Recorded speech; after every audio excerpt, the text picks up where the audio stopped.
शुभारंभ करते हैं। सबसे पहले देखिए, ट्रंप की पूरी तैयारी थी बहुत बड़ा हमला करने की। हमले को लेके अपडेट आया कि ट्रंप ने फिलहाल हमला रोक दिया। क्या ये एक आंशिक रिलीफ है या परमानेंट हमला रोका है? मेरा मानना है कि आंशिक रिलीफ है, पर मेरी इस पे नजर बनी हुई है। हम इस पे डिकोड पे विस्तार में बात करेंगे कि कहानी है क्या और ट्रंप आखिर करना क्या चाहते हैं। That's a different issue. But अगर ट्रंप कह रहे कि भाई ईरान डील करेगा, और ईरान डील करेगा तो ये स्टेटमेंट क्यों आ रहा? स्टेटमेंट आया IRGC के कि पूरे गल्फ को इवैक्यूएट कर लो भैया, पूरे गल्फ को खाली कर दो, क्योंकि जो हम हमला करेंगे वो इतना भयंकर होगा, इतना खतरनाक होगा, गल्फ में कुछ नहीं बचने का। हम गल्फ को will bomb Gulf back to stone age. मतलब ये जॉर्डन की या किसी कंट्री विशेष या किसी मिलिट्री बेस की बात नहीं कर रहा, overall middle east, overall gulf को हम स्टोन एज में वापस बॉम्ब करेंगे। उसमें एक कंट्री भी हो सकती है, द कंट्रियां भी हो सकती है, इकोनॉमिक इंस्टॉलेशन होती है, मिलिट्री इंस्टॉलेशन होती है, कुछ भी हो सकती है।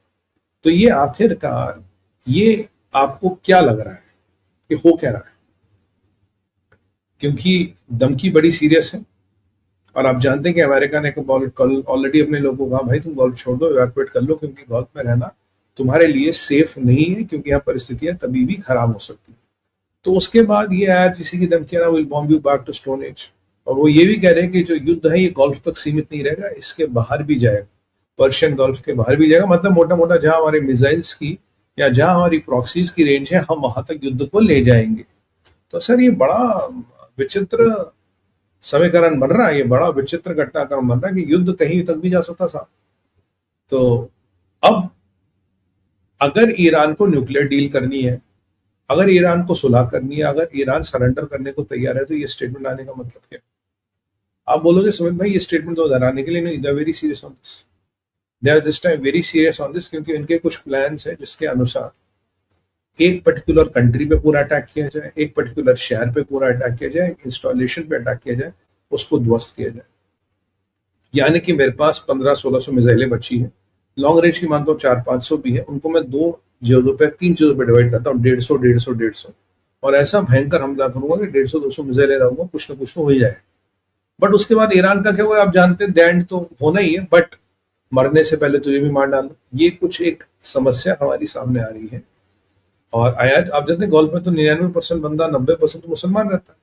तो उनको कहना भैया गल्फ छोड़ दो, तुम्हारे लिए गल्फ सेफ नहीं है, हम आगे पूरा जलाने वाले हैं, पूरा खत्म करने वाले। सऊदियों को भी धमकी दी उन्होंने, और जुलानी ने इराक को भी धमकी दी है। तैयब अर्दोगन वाला एंगल भी, बहुत से एंगल है जो उलझ रहे हैं, और रात को हम डिकोड में उनको सबको सुलझाने का प्रयास करेंगे, और आपको आना जरूर है। 9 बजे डिकोड होगा आज, हौसला थोड़ा लेट हो जाए, बट 9 बजे हमारा डिकोड आ ही जाता है। अब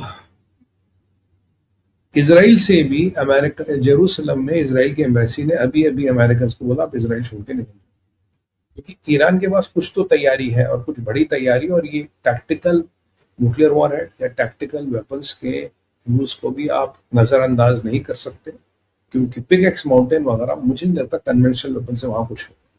निशाना ऑयल एंड गैस भी हो सकता है, निशाना न्यूक्लियर भी हो सकता है, निशाना कुछ भी हो सकता है, यानी कि कभी भी बवाल फटने वाला है। और जो ईरान ने शर्तें बोली, ईरान ऑलरेडी उससे पलट भी चुका, जो मैं भी देख रहा था। खैर मैं अभी टू अर्ली टू से, मेरी सिचुएशन पे नजर है, और सिचुएशन में बहुत गहन अध्ययन कर रहा हूं मैं कि क्या होने वाला और कैसे ये बवाल होने वाला, आपको बताएंगे, आप बने रहिएगा, और रात को आपको जरूर आना है। तो विस्फोटक परिस्थिति can go any time, can blast any time, things are going getting west, things are getting south.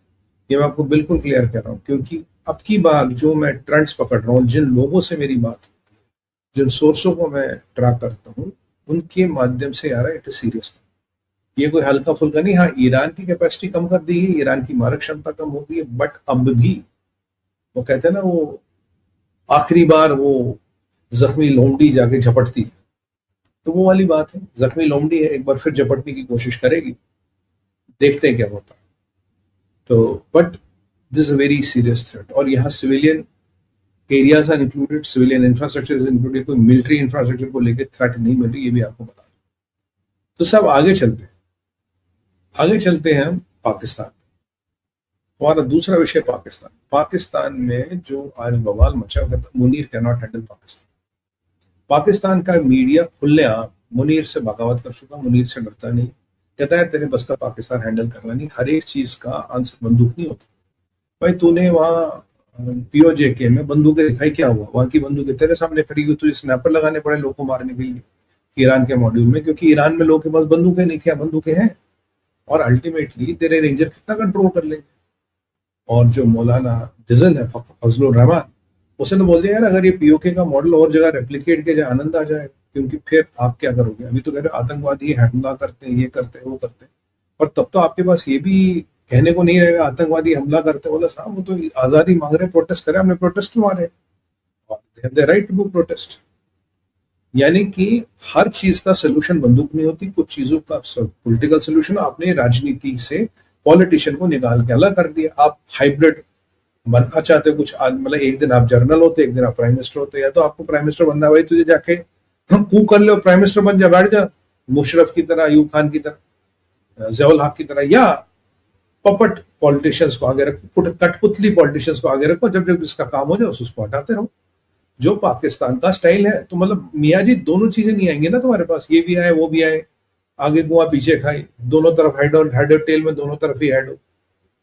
तो यहाँ याद कीजिए इशाक डार का एक वीडियो वायरल हुआ था, उसमें उसने बिल्कुल क्लियर कहा था, कह रहा यार जब से ये बंदा बैठा है आर्मी का रिप्यूट खराब हुआ, आर्मी से लोग डरते थे, आर्मी का रिस्पेक्ट था, आर्मी का एहतराम था, इसने सब खत्म कर दिया। अब आर्मी, अब इसको गाली देते लोग और आर्मी को उससे बड़ी गाली देते। बाकी अगर गालियों का कंपटीशन चाहिए तो कॉकरोचों को कुछ ले जाए, आपको इनको किराए पे ले लाओ, वहां पे ये खूब गाली देंगे आपको, गालियों में ये नंबर 1 है। वैसे पाकिस्तान में डर लग रहा है कि भारत ने ये कॉकरोच जनता पार्टी वगैरह वाला कांड तो सह लिया, अगर यहाँ युवा खड़ा होगा यहाँ क्या करेंगे? भाई क्या करना, कुछ नहीं करना आपने। पाकिस्तान ऐसे भी गया वैसे भी गया, हाँ थोड़ा जल्दी जाएगा थोड़ा बाद में जाएगा, फर्क तो कुछ पड़ना नहीं। तो ये जो बगावत मुनीर के खिलाफ हो, कॉकरोच जनता पार्टी का डर लग रहा पाकिस्तान में। जैसे बांग्लादेश में बांग्लादेश मुर्गी पार्टी भी है, तो अब पाकिस्तान में पाकिस्तान चूहा या पाकिस्तान गिरगिट पार्टी, पाकिस्तान गिरगिट पार्टी कब आएगी, ये उपयुक्त नाम रहेगा। तो एक खुली आम बगावत हो रही है यहां। जब मुल्ला मुनीर परेशान होता तो आईएसपीआर वालों की लग जाती, आईएसपीआर को कहते हैं भाई कुछ कर।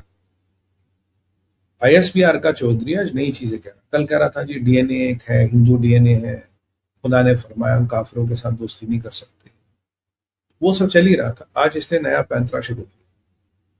देखिए पीओजे के में क्या हो रहा है, लोग अब भी नहीं रुक रहे। 12 जो रिफ्यूजी वाली सीटें थी जहां से रिफ्यूजी गए हैं, 12-13 सीटों पे आज चुनाव हो रहा, पर कत्लो गैरत जारी है, लोगों का मरना जारी है। पाकिस्तान कह रहा है 40 लोग मारे, हमारा अनुमान है 400 से 500 लोग इन्होंने मार दिए।